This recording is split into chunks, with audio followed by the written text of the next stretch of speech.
I mean, and then the third page of all of this is that Cocodona just like is, to me, like Cocodona is my Western States. Like it's my hard rock. Probably how like Scott Jurek or something feels about Western States. Like I feel about Cocodona. It's like I don't have that attachment to those other races, but I do very much have that towards Cocodona. Welcome back to Flagstaff Bound, a special Cocodona 250 series brought to you by Distance to Empty podcast and Aravaipa Running. I'm Kevin Goldberg, host of the Distance to Empty podcast, where we dive deep into 200-plus mile races, just like Cocodona 250. As always, I'm joined by everyone's favorite co-host, Peter Noyes. Today's guest is the original Cocodona 250 champion. He just informed us that he is here as a favor to Aravaipa and not to us. We won't take it personally. Michael Versteeg, like as we mentioned, he won the first edition back in 2021. He's been on the start line in each subsequent year. Mike, welcome to the show. Thanks for joining us. Yeah, thanks for having me. So let's go back to 2021. You won the first Cocodona 250. What's burned in your memory from that experience? Like when you think back to that inaugural year, what comes to mind? I think just sort of the epitome of everything I sort of seek when it comes to ultra running, how I express myself through ultra running. I think that first year sort of summed a lot of it up. It was like, multi-day Arizona desert trail running. Wild, full of unknowns. No one knew, no one from Jamil down to myself, to any of the runners, to anyone associated with the race knew what was going to happen out there. It was like an experiment in every way. So, and that's fun. I like inaugural years at runs. I think no one has their shit together from, and that makes for an interesting time out there. So it was a good year. I was glad I got to experience it. Yeah. And I think that all of us who participated in that first year sort of moved forward with a little bit of a, honor badge or something like that. I think we were all proud to be a part of that first year. So, yeah. Yeah. So you mentioned that with that first year, there were so many unknowns, very unfamiliar. But you yourself, you're an Arizona native. So was there some familiarity? Did it still seem like it was a very personal experience for you? Being those Arizona trails. Yeah, I think so. I mean, a lot of people have made a big deal out of the fact of like, I've lived in every town that the race runs through. I've spent time basically my whole life in every parts of that course. So I kind of went into the race that year sort of wildly cocky and not too concerned about it because I just felt really comfortable on that terrain. And I think knowing every stretch of that course really well and intimately is a real advantage psychologically. And, psychologically and mental side of things in these multi-day races mean a lot. So I think I had a real advantage being, the local guy for sure. And I think I still do. To a certain point. Yeah. So I'm lining up for year 4 myself here. So I'm a year behind you. I was crewing that first year. And I think there's a lot of us who just keep coming back to this race, even if we tell ourselves we might not, or for whatever reason. And I'm curious for yourself, year 1, you won it. You said you went in feeling cocky. I think it was year 2 that you went in with a back injury and were pretty open and honest that you were just kind of starting to see what would happen. And, year 4, you went in saying you were feeling more fit than ever and we're going to improve your performance. And you had a huge improvement. What keeps you going back each year? Is it different every time or is it sort of a similar drive? Like why line up a Cocodona 250 every year? Yeah, I think just wanting to be a part of it in any way that I can. So even years that I know that I can't finish or I'm not prepared to finish, I'm spoiled. I get invited back every year. So it's just sort of participating and being a part of it. And, in a lot of ways I've, I have a relationship with Aravaipa and Cocodona that goes back a long ways. And so that's really the biggest thing is just wanting to be a part of it in any way that I can, regardless of my fitness level or, I'm not a year round, like I go up and down with my fitness levels. It doesn't always coincide with Cocodona, but I still want to be a part of it. So, And, you know, last year, even though I like, so the two middle years, like knowing that I probably wasn't going to be able to finish, but still just going out there and seeing what happened. And I knew I was going to be able to finish last year, but I still kind of went in not super confident because I hadn't done it in a while, and I was feeling old, and I've had a kid, and just like a lot of things have happened in my life. And so this year is sort of the first year I'm going in like feeling confident, feeling ready to do it. And yeah, we'll like see what happens. But it's sort of the first year that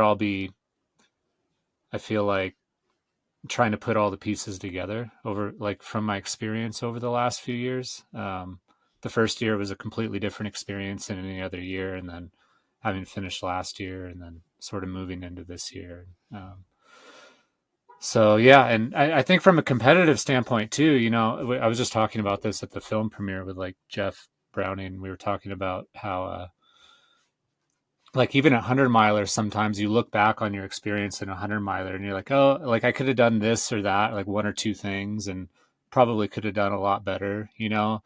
And like even in a 100 miler, that's like maybe an hour you could have done better or something like that. But like with Cocodona, it's such a fucked up thing that like you you you like, wow, if I did this one thing better, like I could run this thing like 8 hours faster or something. You know what I mean? It's like this huge window. So like even though I've finished twice, I personally don't feel like I've run that well any of the years. Like I've had a lot of shit go wrong and a lot of just really stupid mistakes. And like, you know, I probably wasted like 5 or 6 hours last year trying to sleep and not being able to sleep, like not exaggerating. And it's like, so there's just little things like that from a competitive standpoint that's like, oh, if I can fix this one thing, I can do like significantly better. And it's sort of uh yeah, from that standpoint, I think that's why you see so many of the like the top guys coming back. Like I imagine like String Bean had a similar experience like last year. I don't think he or I either ran the race that we wish that we could have run, especially on that like third day. And it becomes this sort of addictive thing that you want to come back and do the best you can. Now that, I mean, and then the third page of all of this is that Cocodona just like is, to me, like Cocodona is my Western States. Like it's my Hardrock. Like I like like probably how like Scott Jurek or something feels about Western States, like I feel about Cocodona. It's like I don't have that attachment to those other races, but I do very much have that towards Cocodona. So it's like all of these things in the same thing. Like, you know, I said publicly last year that like it was going to be my last year running, and it's like, well, you know, it actually, as long as I can be a part of it, I'm just going to be a part of it, you know, and whatever that looks like. And, you know, I'm 39. It's like, I'm probably not going to be getting too much faster in the years to come, but it's like, while I can still go for it, I'm going to go for it. So, yeah. Cool. So the race has evolved a lot, obviously, since the first year. You know, there's more coverage, more competition, more attention. Do you like that evolution, or are you nostalgic about, you know, more of the low key nature of year one? Yeah, how do you evolve as the race evolves, really? Probably both. Like I said earlier, like I think that the people who participated in that first year, like we have a certain like, it's a small club, you know, and we, you know, and we appreciate that we got to do that. But I also like, I kind of knew even that first year, like with the live stream and just like my own experience with like the public reaction and things like that. Like after that first year, I think we all knew where it was headed pretty quickly. So like it hasn't been a surprise at all to any of us that participated in those early years what's happened to Cocodona. And sometimes it's hard, like in our bubble, to tell, like especially our little like micro bubble here in Arizona, like how big Cocodona actually has gotten. But like it sort of feels like, if it's not already, like in a couple years, or maybe it is already, like one of the biggest days on the calendar, like internationally for ultra running. And like whether it's not right now or if it is, I don't really know. But it's like it doesn't surprise me, and I think we all knew that first year. So it's like, um, do I like the super shitty grassroots? Like, yeah, I said that, you know, I like inaugural years, but I think that Cocodona has become something else completely, and I like that as well.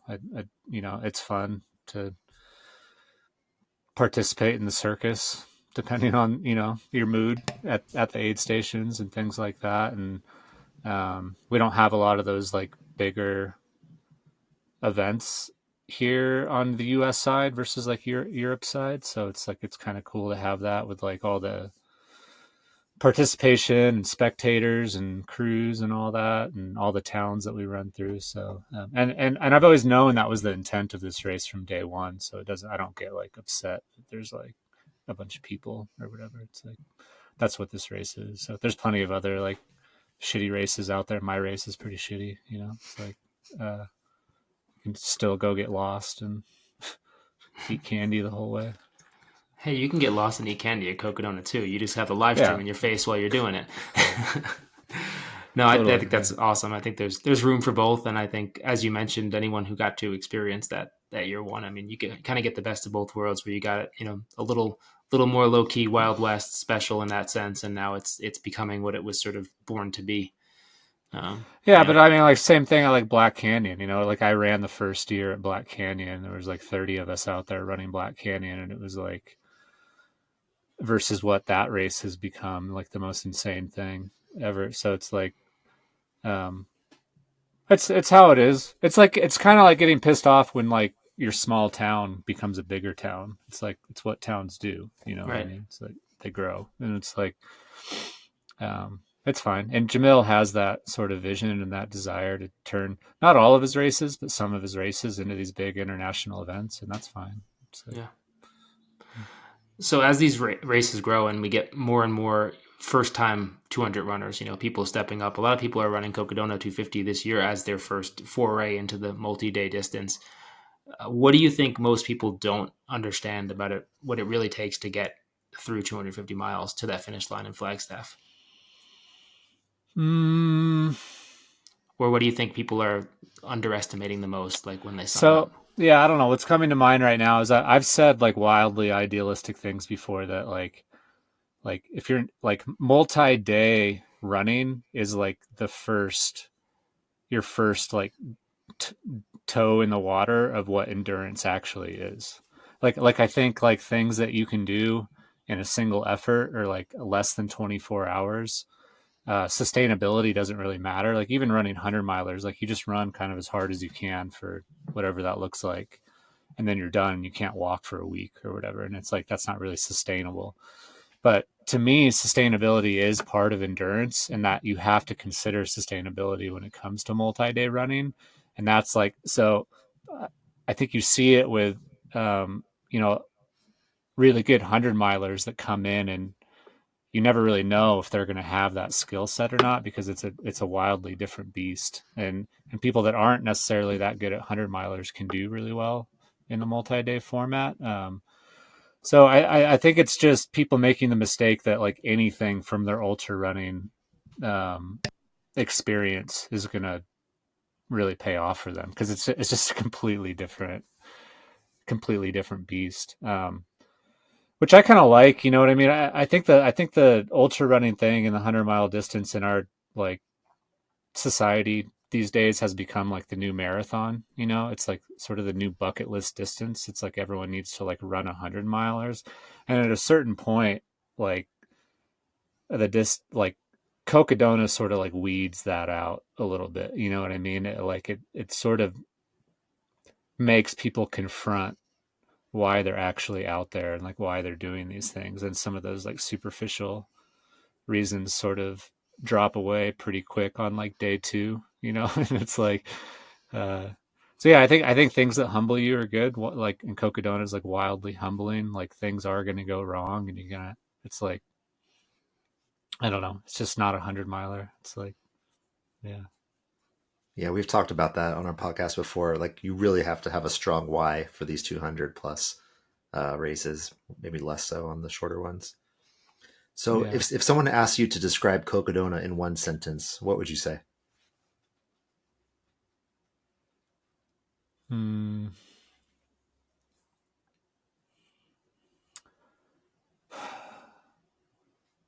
I don't know. I got nothing.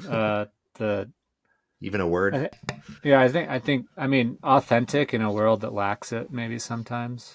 At least from my perception, it's like kind of what I just said. It strips a lot of those superficial things away. So authenticity in a world that doesn't always have it.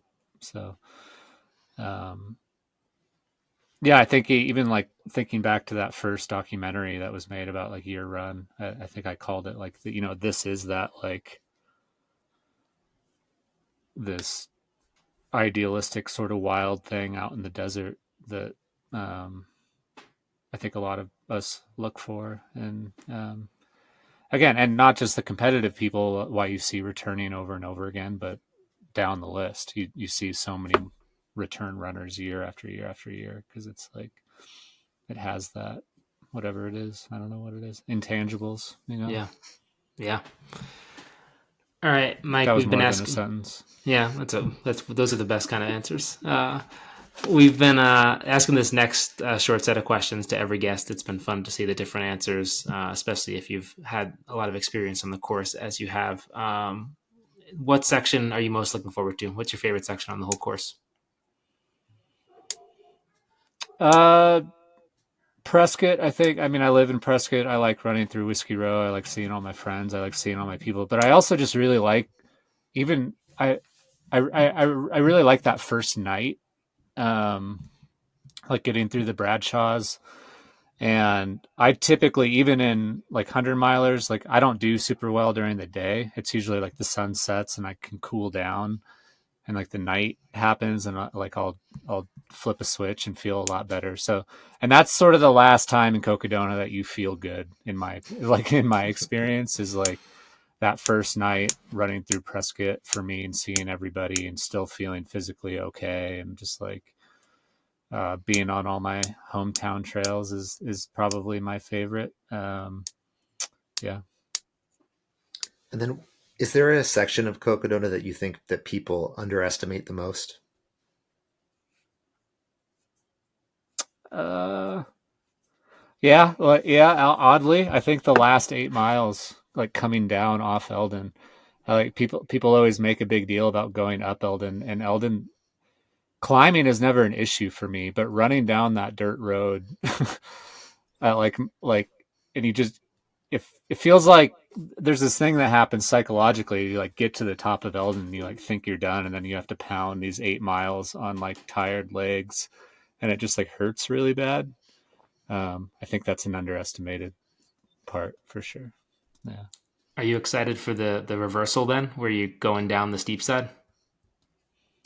That's news to me. This is a really good example of how much I pay attention to things. So no, you So should inform me. so this year we're going up that fire road and down the like the steep side of Eldon. Why? Do you know I why? don't know. Probably something with the Mexican spotted owl. Who knows? Huh. Yeah. I don't know if I like that. I don't like it either. Because even though, yeah, I agree. I don't love the pounding down, but man, it's faster. Yeah. Huh. It's Well, interesting. talk to Steve, see if you can get it changed back. Okay. We'll give you like, some like, hope. like Steve is plenty sick of my advice he's gotten over the years about every this and that. Yeah. But Uh, yeah. all right, this is an easy one for you. What shoes are you going to start the race in? Crocs. Love it. Yeah, and I almost believe you because we shared some miles together in the Prescott year, the 2022, and I Yeah. think you were in like Luna sandals for the first 50K or so. Oh yeah. Well, that was the year my back was fucked up, and I knew I kind of wasn't gonna run. Yeah. No, I think Satisfy just released their first shoe, so I'll probably try and wear their shoe as much as I can. The Rocker. Um, yeah. Okay. And is there an outcome of Cocodona 250 this year that's not tied to results or time or placement that would make you proud of yourself? Not an outcome.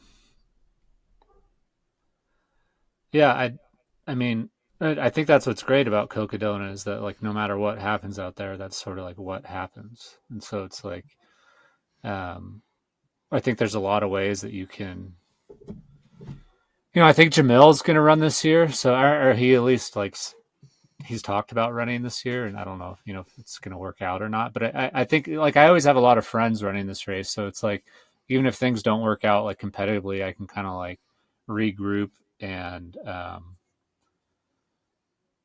sort of come up with new objectives on the fly, and sort of why you're out there, and I can take a nap and wait for Jamil and finish the race with Jamil, or do whatever.